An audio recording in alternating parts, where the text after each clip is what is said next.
83 cents a month. Yes, only 83 cents a month to receive each month the Nostalgia USA, the only digital magazine that has over 12 hours of audio and video integrated throughout each issue. Now, I know that everyone listening to this podcast now over 11 years, all free, can afford 83 cents a month. So I'm asking that everyone who enjoys my podcast subscribe to the Nostalgia USA today, which is a real value. Think about it. 83 cents a month, you get this fantastic Nostalgia USA digital magazine and all the podcast. What a deal. Go to oldtimeradiodvd.com today to subscribe.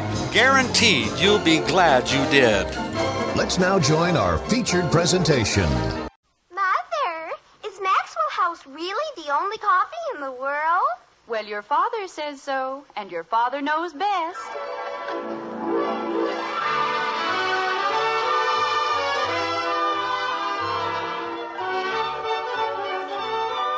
Yes, it's Father Knows Best, transcribed in Hollywood, starring Robert Young as father.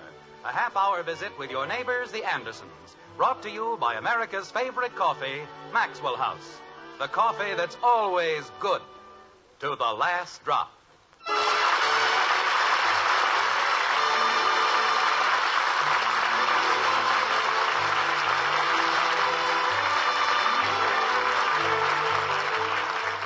The 1st of April, some do say, is set apart for All Fools' Day.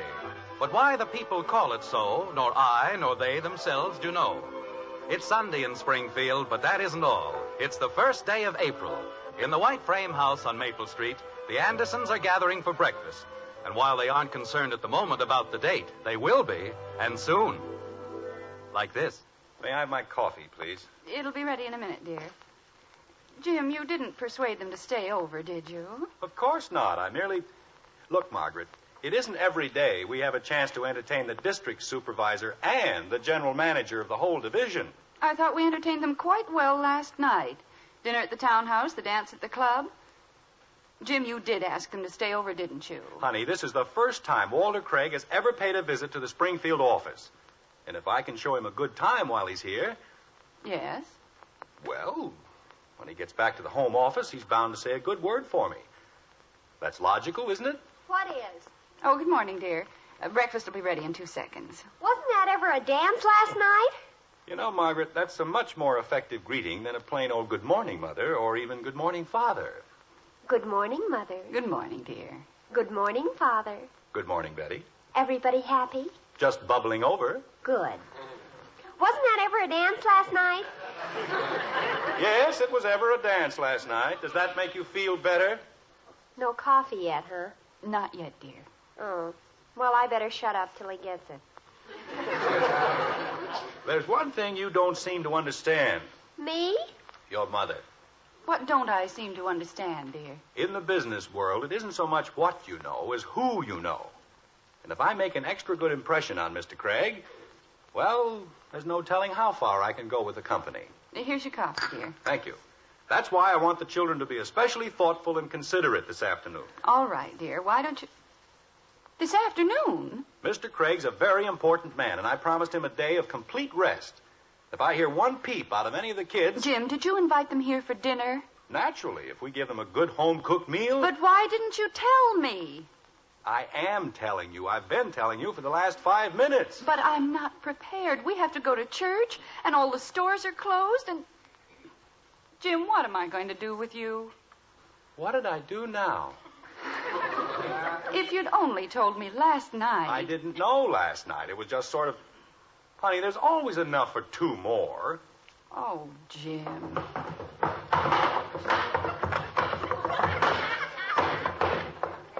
And that's another thing.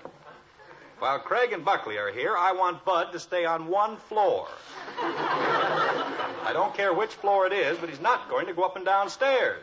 Good morning, everybody. Good morning, dear. Hi, Bud. This is one day we're not going to have his imitation of a buffalo stampede. Boy, something smells good. What are we having for breakfast? Pancakes. And I was here ahead of you, so get in line. Okay. Bud. Hey, look at the mouse. Oh, but for crying out loud. Where is it? April Fool. Boy, I sure scared her, didn't I? Oh. Bud, Yes, Dad?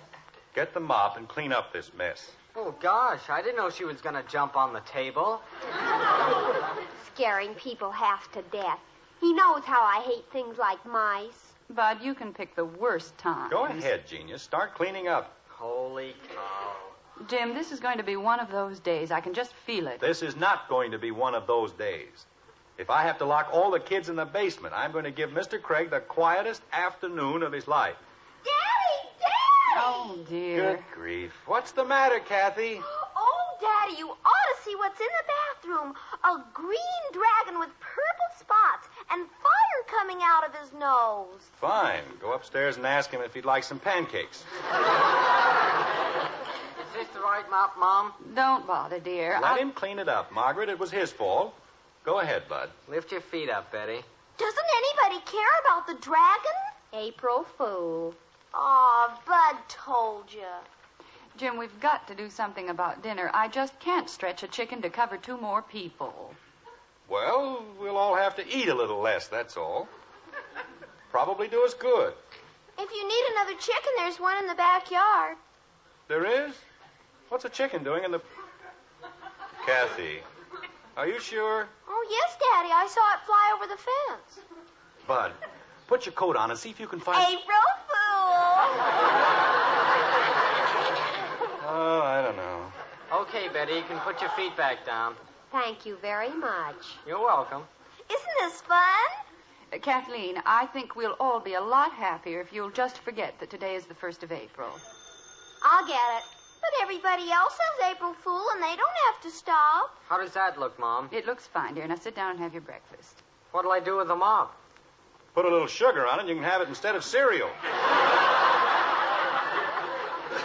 Jim. Well, if he's going to ask those idiotic questions, what do you expect me to say? What'll I do with the mop? Father, it's for you. I'll be right there. I only wanted to know... Never mind, dear. Your father was only joking. 15 years old, and he doesn't know what to do with a mop. Who is it, Betty? I don't know, Father. They just asked if you were home. Well, thank you very much. Go on back and finish your breakfast. Okay. My pancakes are probably ice cold. Hello? Mr. Anderson? Yes? This is Joe Hogan of the Springfield Herald. Who? Joe Hogan. I'm a reporter on the Herald. Remember, I did that story about the Springfield Fair? Oh, yes. What can I do for you? Well, I wonder if you're going to be home this afternoon. I'd like to come out with the photographer. What for? There isn't any... Oh. Well, sure, Mr. Hogan. You come right ahead. 2 o'clock be all right? Sure, any time at all. Why don't you bring 2 or 3 photographers, just to be on the safe side? I think one will do fine. Well, see you later, Mr. Anderson. All right, Mr. Hogan. And a happy 1st of April to you, too. I don't know. Grown men, and they've got nothing better to do than waste the time playing games. That's what's wrong with this world. Everybody wants to play games. Who was it, dear? Oh, some character with a weird sense of humor. I'm supposed to get all excited about an interview so people can say April Fool. Daddy, What is it, Kathleen? Mommy says I can't say April Fool anymore. Well, tell you what we'll do, kitten. Suppose this once we don't pay any attention to your mother. Jim! After all, I'm the boss around here. What I say goes, and nobody else amounts to a row of pins. And let's have that understood. Father! Daddy! April Fool. Oh. Gosh. Well, how do you like it? Sounds pretty silly when somebody does it to you, doesn't it? I wasn't going to do it to you. I'll get it. Jim, you haven't eaten a bit of your breakfast. How can I? I have to keep answering the phone so my friends can have fun. This is probably Harry Truman inviting me to have dinner at the White House. Hello, Harry? Mr. Anderson? Oh, let's not be formal, Harry. Old kid, just call me Jim. Mr. Anderson, this is Fred Benson of International Newsreel. I see. Would you like to come out here and take some pictures of me, you know, in a bathing suit or going over Niagara Falls in a barrel? As a matter of Well, fact... come right ahead and be sure to bring enough cameras. We want to do this thing right. Okay, Mr. Anderson. We'll be out this afternoon. That'll be fine. You won't have any trouble recognizing me. I'm the one with the 3 heads, win, place, and show. Characters. Now it's international newsreel. Jim, are you still on the phone? No, I'm good, Reed. Now look, Hello, Jim. who is this anyway? Jim Hathaway. Oh, I thought it'd be General Eisenhower at the very least. Who? Never mind, Jim. What's up? Don't give me that innocent routine. Why didn't you tell me? Huh? Lover boy? Look, Jim, I've had just about all I can take, and if this is your idea of a joke... A joke? Would I make jokes about the tender emotions of a lonely heart? What? Haven't you seen the morning paper? No, what about it? Take a look, lover boy. Jim, what's all this... Jim? Jim? Oh, fine. Jim, will you please come in and eat your breakfast? Not until I've seen the paper. Where is it? It's right in here. Oh. Well, if you're going to hide it like that... Jim Anderson, I don't know what's gotten into you this morning. I've cooked 5 batches of pancakes. Where is it, honey? The paper's right there on the stool, but why can't you wait until you've had your pancakes? It'll only take a second, Margaret. Jim Hathaway said there was... Holy jump... Margaret, look at this. Look at it. What? What is it, Father? All over the front page, Springfield man wins Great Love Letter Award. We did it! We did it! Holy cow, Dad. What'd you want to do a thing like that for? Oh, Mommy, we did it! Father, isn't it? Just a minute. Kathy, what do you mean, we did it? Well, didn't we? I don't know anything about it. I never entered any contest, and I never wrote any love letters. Let me see it, dear. Mr. James Anderson of 607 Maple Street. It's a lie. The whole thing is a monstrous lie. Maybe it's April Fool. That's what it is. April Fool. This is somebody's idea of a big joke, and when I get my hands Jim, on him... this isn't a joke. Listen. Last night I sat neath a star-swept sky, and the breeze kept sighing your name, Margaret. It picked its way through the rustling boughs, and a million leaves took up the chant, Margaret. Why, Jim, this is one of the letters you wrote to me when we were engaged. Father! Holy cow.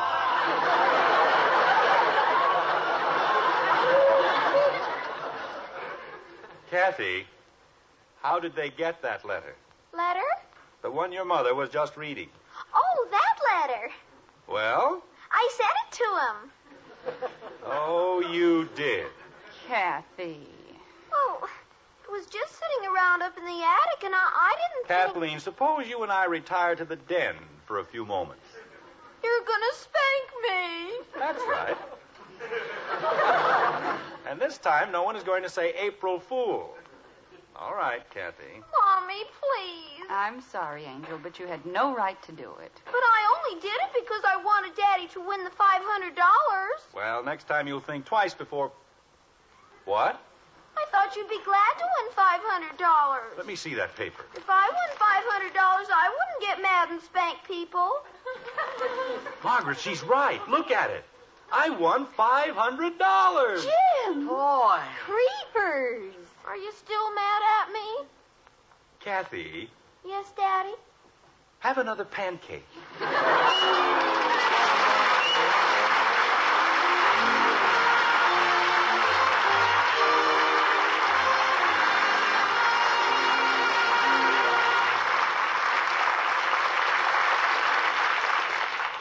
Well, now, who would ever have thought a father is a great lover?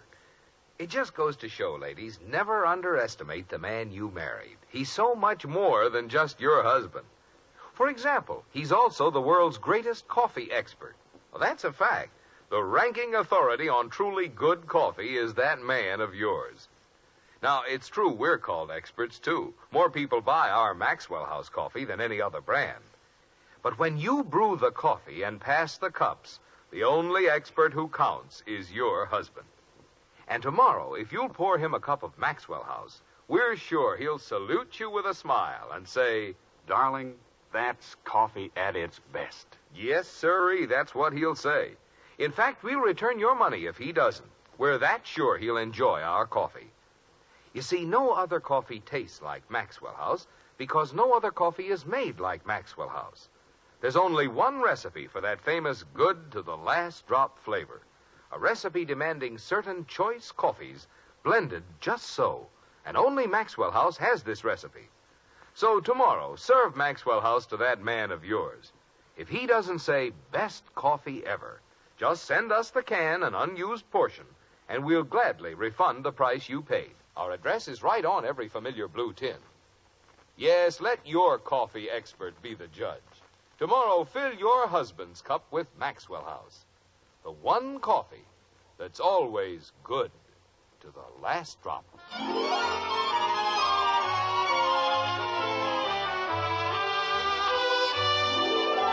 Sunday afternoon.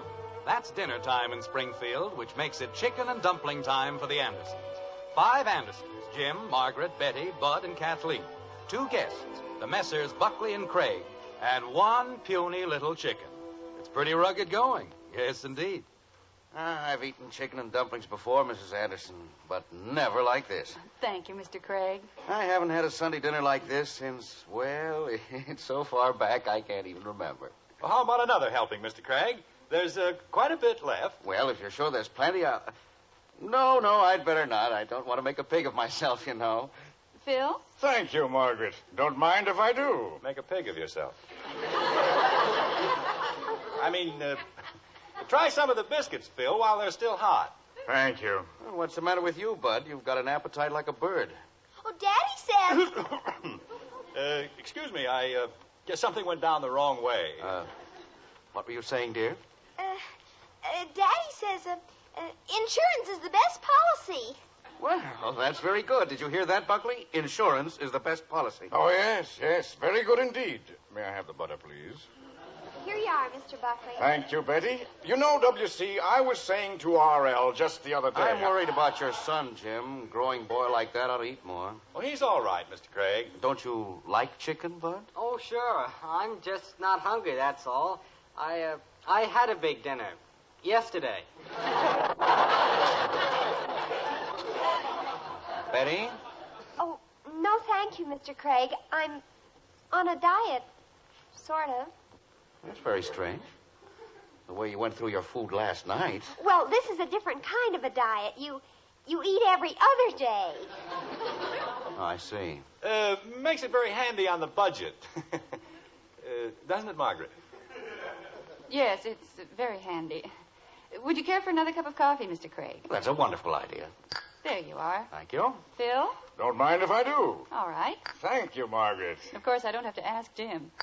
There you are, dear. Thank you, honey. You know, W.C., it's like I was telling R.L. the other day. Your people have the right idea about living, Anderson. Settle down in a small town, own your own home, raise a family. That's the way to live. We like it. Well, you should, shouldn't they, Buckley? By all means. Why, just the other day I was saying to R.L. Take me, for example. Rushing around from one city to another, always on the go, never a chance to take it easy and relax. Now, that's what I like about a small town. It's peaceful and quiet. I'm going to let you in on a little secret, Mr. Craig. With 3 children in the house, there's mighty little peace and practically no quiet, no matter how small the town is. Well, I wouldn't say that. Would you, Buckley? Why, no, W.C. I was telling R.L. just the other day. I've seen a lot of kids in my time, but I've never seen 3 that behaved any better than yours. All right, children, you may tip your halos. No. I mean it very sincerely. Now, how about you, Buckley? I've met them before. I know exactly what Phil means, and I find it a little hard to believe myself. I have the strangest feeling that a gremlin is going to pop out of the middle of the table and shout, "April Fool." Jim, they aren't that bad. No, they aren't that good either. Say, is today the 1st of April? That's right. 1st of April. I wonder if you'd mind letting me take a look at the paper. The paper? The newspaper. I meant to get one at the hotel, but they were out of the New York papers, and I thought... You want to see our paper? What's the matter with you, Jim? You said it 3 times. I know, but we don't get a Sunday paper. We burn it up. You what? She means if we did get one, we'd just burn it up. Or line the garbage can with it. And what's the sense of buying a paper just to line a garbage can? Jim. Well, they're right, honey. It's bad enough for the daily papers, but why waste all that money just to line garbage cans? I could have sworn all I said was, may I see the paper?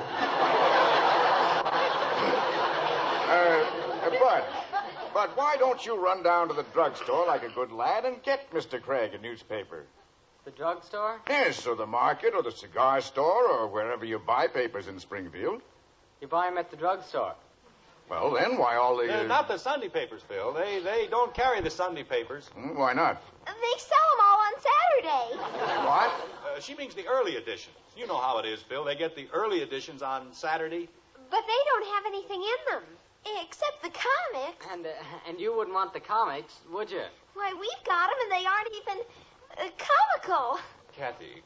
Well, some of them aren't. Somehow I get the impression that I'm not supposed to see the newspaper. Oh, Well, you see, we just thought, how about another cup of coffee, Mr. Craig?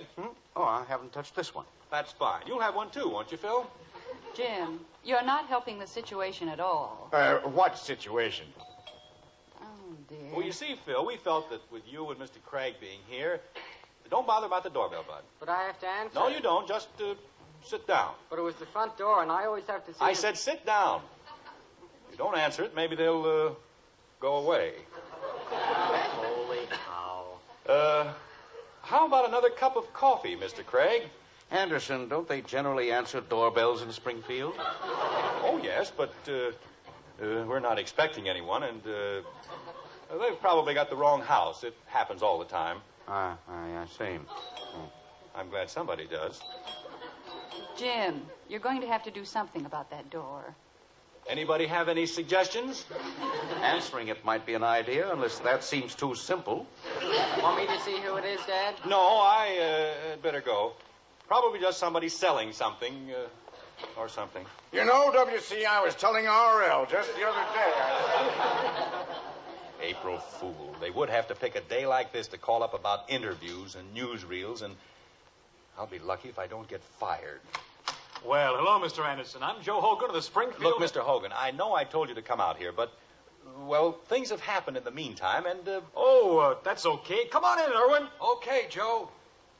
Now, just a minute, Hogan. I just finished telling you... Go ahead, Irwin. Sit up in the living room. We'll be right with you. Okay, Joe. Hogan. This is a great thing for you, Mr. Anderson, and for Springfield. I'm trying to talk the editor into doing a whole series, The Great Romances of History, as seen through the eyes of Springfield's greatest lover. Oh, now, wait a minute. Jim?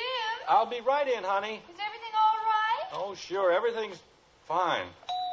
No, it can't be. Busy little place, isn't it? Isn't it? Look, Hogan, can't you go away and come back later, like next month or next year? Or... Aren't you going to answer the door? Never mind the door. Hogan... You're a public figure, Mr. Anderson. You can't hide your light under a bushel basket. Oh... Mr. Anderson, I'm Benson of the International Newsreel. Hiya, Fred. Well, hello, Joe. Got here ahead of me, huh? Look, Mr. Benson... Okay, Lou, start bringing the stuff in. You want all of it? Now, never mind the dolly. We'll shoot it plain. Mr. Benson... Fred, I'm supposed to get my copy in by 4 o'clock. I won't be in your way. Where you set up? In the living room. Good background? Look, don't mind me. I just... Pardon me. I got to get this stuff through. Hey, Joe, I'm all set up. Fred, I need a hand on those cables. I can't drag them all in by myself. Well, I've got to talk to Mr. Anderson and... Hey, Joe, how about your guy giving Lou a hand? Sure. Hey, Irwin. Jim, what on earth is going on out there? You want me, Joe? What'd you say, Margaret? Come on here and give International a hand. I said, is everything all right? How about my pictures? What pictures, honey? Everything's fine, Mrs. Anderson.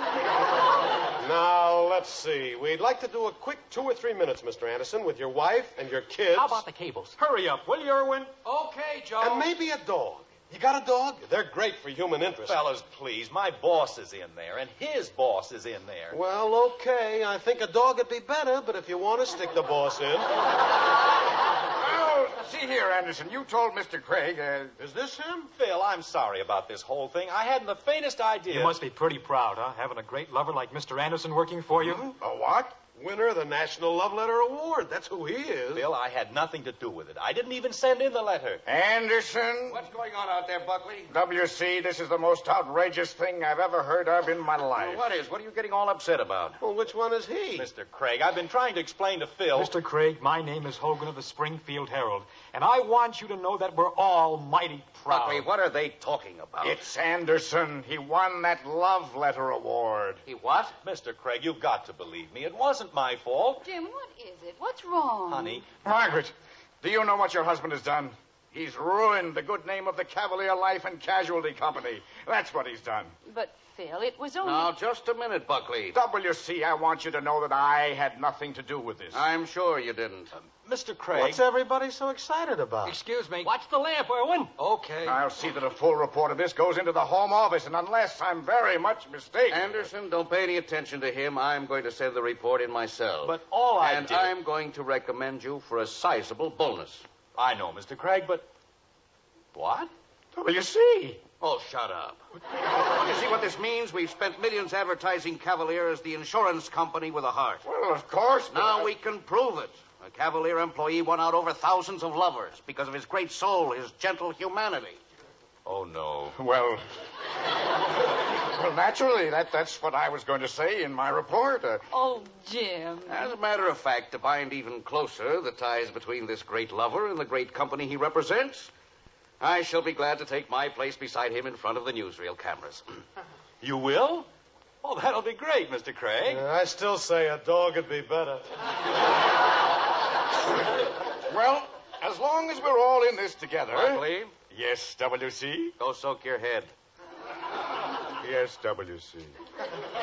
Are you with me, Mr. Anderson? Absolutely, Mr. Craig.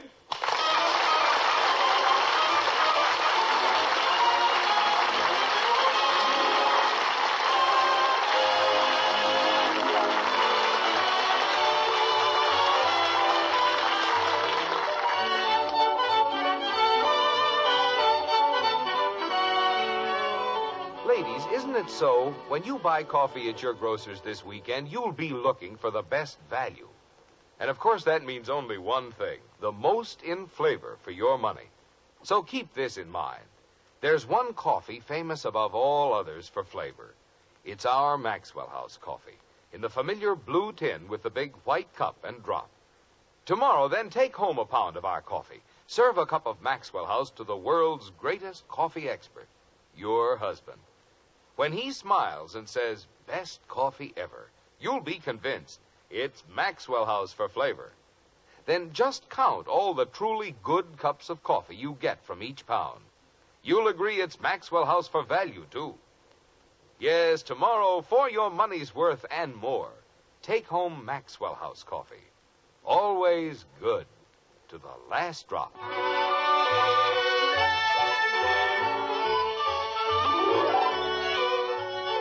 It's a short time later in the white frame house on Maple Street.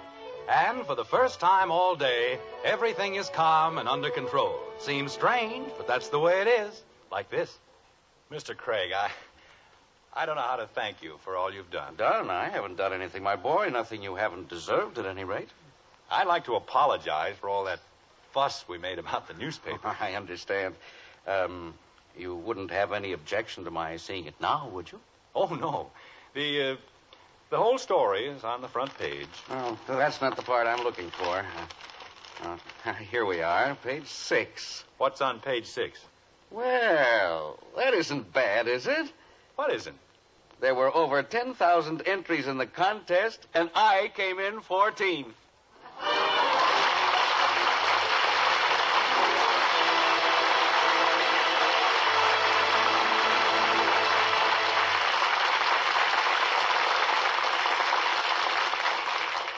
Psychology at breakfast time. I've found a way to get the kids to eat a hot cereal in the morning. I just give them post-wheat meal and tell them it's Hopalong Cassidy's favorite hot cereal. My, how they gobble it up. Yes, ladies, tell your children that post-wheat meal is Hopalong Cassidy's favorite hot cereal, and they'll eat it too. Post-wheat meal is chock full of solid whole wheat nourishment. It has a wonderful nut-like flavor, and it cooks in only 3.5 minutes. You'll see, you'll all agree, it's the best hot cereal you ever ate. Join us again next week when we'll be back with Father Knows Best, starring Robert Young as Jim Anderson, with Roy Bargy and the Maxwell House Orchestra. In our cast were Rhoda Williams as Betty, June Whitley, Ted Donaldson, Norma Jean Nilsson, and yours truly, Bill Foreman. So until next Thursday, good night and good luck from the makers of Maxwell House, America's favorite brand of coffee. Always good to the last drop. Father Knows Best was transcribed in Hollywood and written by Ed James. Now stay tuned in for Dragnet, which follows immediately over most of these stations.